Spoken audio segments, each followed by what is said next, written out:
manipulation idéologique, un pur mensonge public. Et d'ailleurs, la télévision française a montré l'attaque contre le domicile, a montré l'attaque et qui a provoqué les incendies et qui, par miracle, n'a pas abouti à la mort, à l'assassinat des filles, du fils, de l'épouse et du président lui-même. Donc, pour terminer, il est évident que c'est un acte d'agression néocolonial, de banditisme international qui est en rupture totale avec la légalité, avec la normativité des Nations Unies, que le but politique est évident. Laurent Gbagbo était, à mon avis, le seul homme d'État qui mérite ce nom dans la région et qui s'est engagé depuis 2000, depuis sa première élection, et malgré le coup d'État de 2010, qui a déjà essayé de l'éliminer,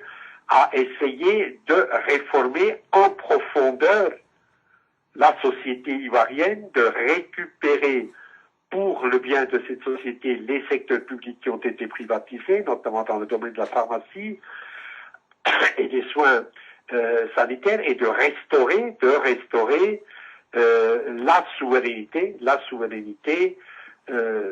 internationale et l'indépendance de ce magnifique pays puissant, 24 millions d'habitants, puissant, de la Côte d'Ivoire. Et c'était intolérable pour le capital international, d'autant plus qu'on vient de découvrir du pétrole offshore devant les côtes des côtes ivoiriennes. Il fallait donc que le mercenaire Ouattara, qui avait déjà admirablement servi du temps de Houphouët et à Washington au Fonds monétaire, soit rappelé en service, soit instauré par la force des armes président de la Côte d'Ivoire.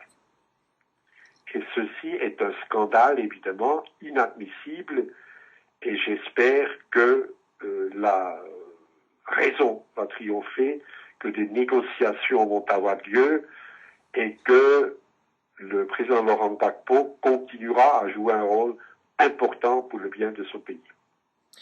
Monsieur Ziegler, on sait que Laurent Gbagbo voulait abandonner le franc CFA. Oui. Qu'il avait commencé à importer des machines pour battre Oui. monnaie. Quelle est votre opinion là-dessus? On sait que vous avez préfacé le livre de Nicolas Agbohou, le franc CFA et l'euro contre l'Afrique. C'est d'abord, c'est ma préface, mais enfin, il faut parler du livre, parce que le livre est vraiment excellent. Hein. Et il pose, c'est un des très rares ouvrages universitaires scientifiques qui pose la vraie question, est-ce qu'on peut être indépendant quand sa monnaie est gérée par l'ancien colonisateur, qui est le néocolonisateur? Évidemment, on ne peut pas. Alors, il avait, lui, essayé de sortir de la zone CFA. Les résistances étaient beaucoup trop violentes, puisqu'il y a cette banque transnationale des pays de la CEDEAO, qui a un grand pouvoir de nuisance. Il a abandonné. Mais je voulais donner un autre exemple je me souviens, il est venu à Genève en février 2002. Laurent Gbagbo était à Genève, relativement incognito, enfin c'était un voyage pas du tout officiel. Il est venu voir l'Organisation mondiale de la santé, puisque, et je me souviens très très bien, on a discuté le soir dans sa chambre, et il me dit, je veux introduire en Afrique maintenant la première assurance maladie généralisée. Puisqu'il y a le sida, puisqu'il y a les maladies de la faim, puisqu'il y a il y a le NOMA, le Kwajalein, etc., etc. Il faut que nous créions, et il était au pouvoir depuis deux ans, que nous créions une assurance maladie généralisée.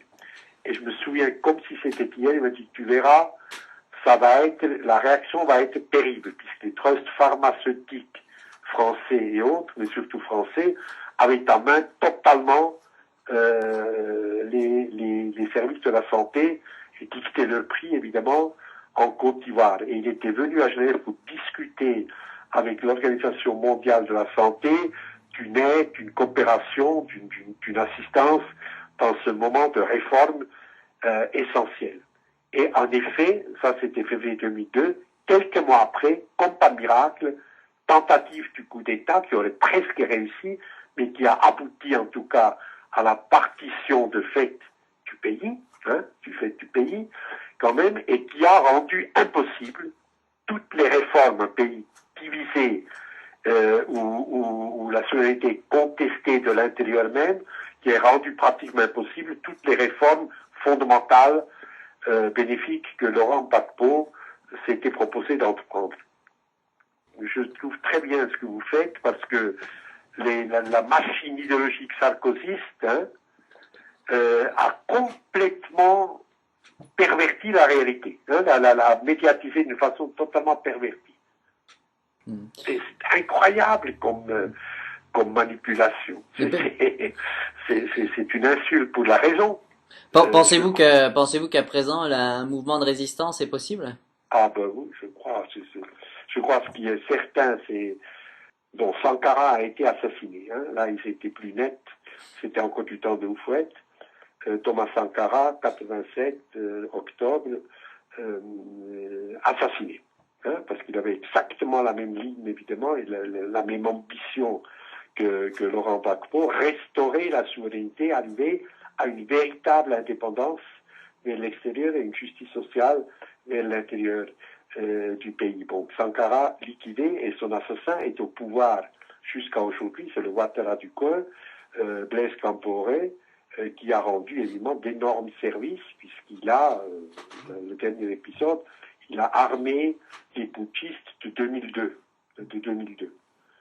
Pour Laurent Gbagbo, il pensait qu'il ne devait pas en faire un martyr, ce qu'ils ont fait d'Allende, de Sankara, de Guevara et de quelques autres, qu'il fallait le garder en vie et le faire disparaître, espérant que la conscience collective européenne accepterait cette succession de mensonges légitimateurs de l'assaut néocolonial contre la résistance de Cocody. Je pense que le calcul de l'Élysée, c'est l'Élysée, c'est les forces qui sont derrière les grands groupes financiers du capital mondialisé, qui font un faux calcul, parce qu'il y a un peuple ivoirien qui a vu ce que Gbagbo a tenté de faire, le désir de liberté, d'indépendance et de justice sociale qui se manifeste tellement magnifiquement dans le monde arabe actuellement, va certainement également faire mouvement en Afrique et notamment en Côte d'Ivoire, et je ne pense pas que ce larbin de Ouattara peut simplement mettre en œuvre sa politique pour satelliser de nouveau la Côte d'Ivoire, l'intégrer à l'empire néocolonial. Je ne le crois pas.